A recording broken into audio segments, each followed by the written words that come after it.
एक मंदिर के बाहर एक भिखारी बैठकर लोगों से भीख मांग रहा था।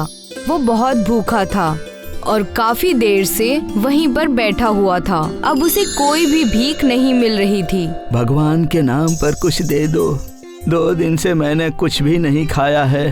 भगवान के नाम पर कुछ दे दो भाई, दे दो।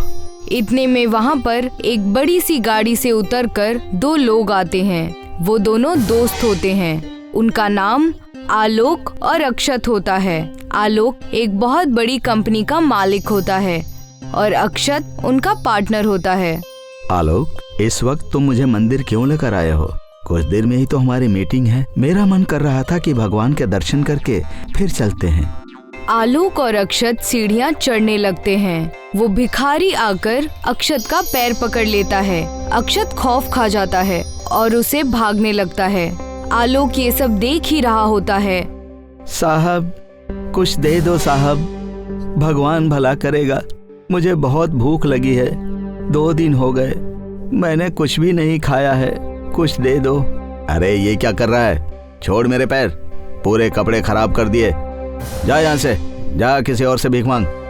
अरे रुको रुको, इतना मांग रहा है तो दे दो गरीब को। अरे आलोक, तुम नहीं जानते हो, इन लोगों के हाथ पैर सलामत होते हुए भी इन लोगों को हमेशा मुफ्त का खाने की आदत लगी रहती है। ये सब इनका कारोबार है। तुम रुको, मैं देखता हूँ। आलोक जाकर भिखारी को बैठाता है और उसे खाना लाकर देता है। भूखे की तरह भिखारी सारा खाना खा लेता है।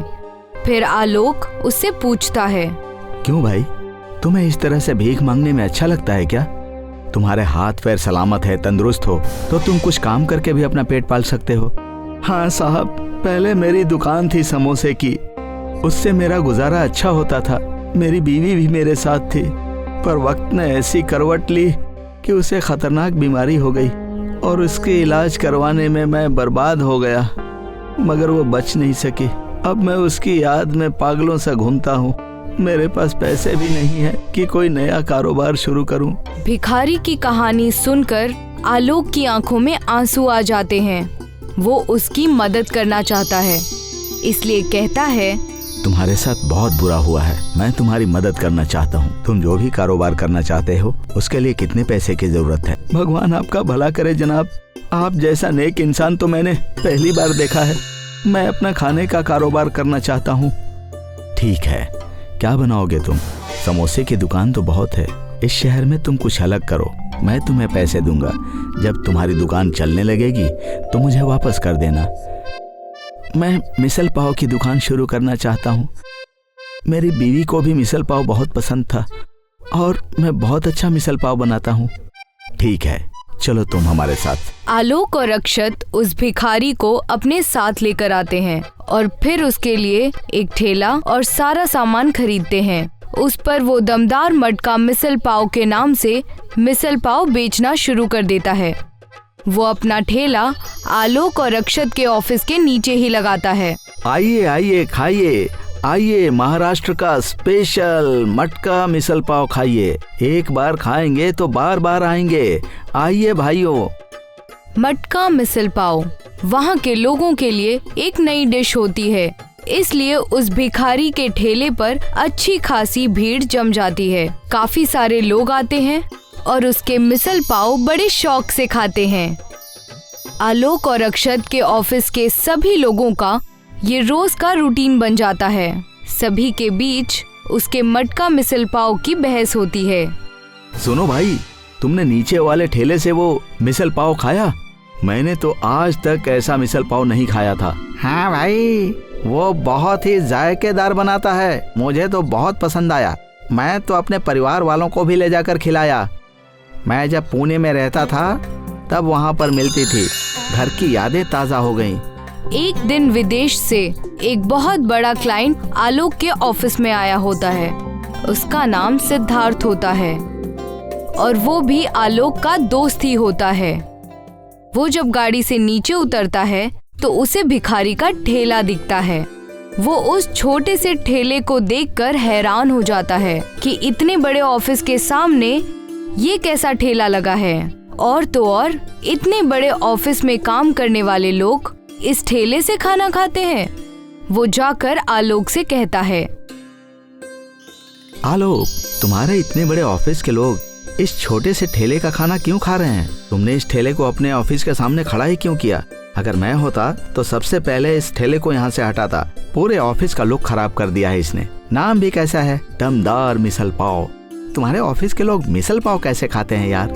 सिद्धार्थ, मैंने ही उस मिसल पाव वाले को अपने ऑफिस के नीचे लगाने के लिए कहा है। उसका मटका मिसल पाव बहुत ही जायकेदार है। तुम्हें उसके ठेले से क्या तकलीफ है? आलोक, तुम ही सोचो, तुम्हारे ऑफिस की रेप्यूटेशन खराब हो जाएगी। बाहर से कोई आएगा और उस ठेले को देखेगा तो क्या सोचेगा?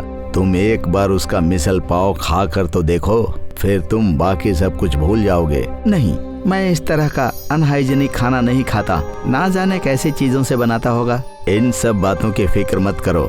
वो सारा सामान एकदम बेहतरीन इस्तेमाल करता है और साफ सफाई का भी पूरा ख्याल रखता है। आलोक अपने ऑफिस बॉय को बुलाकर एक मटका मिसल पाव मंगवाता है और सिद्धार्थ को खिलाता है। सिद्धार्थ पहले तो खाने से इनकार कर देता है, लेकिन फिर उसकी खुशबू से उसे लालच आ जाता है। कैसा लगा सिद्धार्थ? ये महाराष्ट्र की स्पेशल डिश है। मैंने जब पहली बार खाया था ना, तब मुझे लगा था कि आज तक मैंने ऐसा कुछ नहीं खाया है। हाँ, तुम्हारी बात बिल्कुल दुरुस्त है। ये मटका मिसल पाव बिल्कुल अलग है। मैंने भी ऐसा कुछ पहली बार ही खाया है।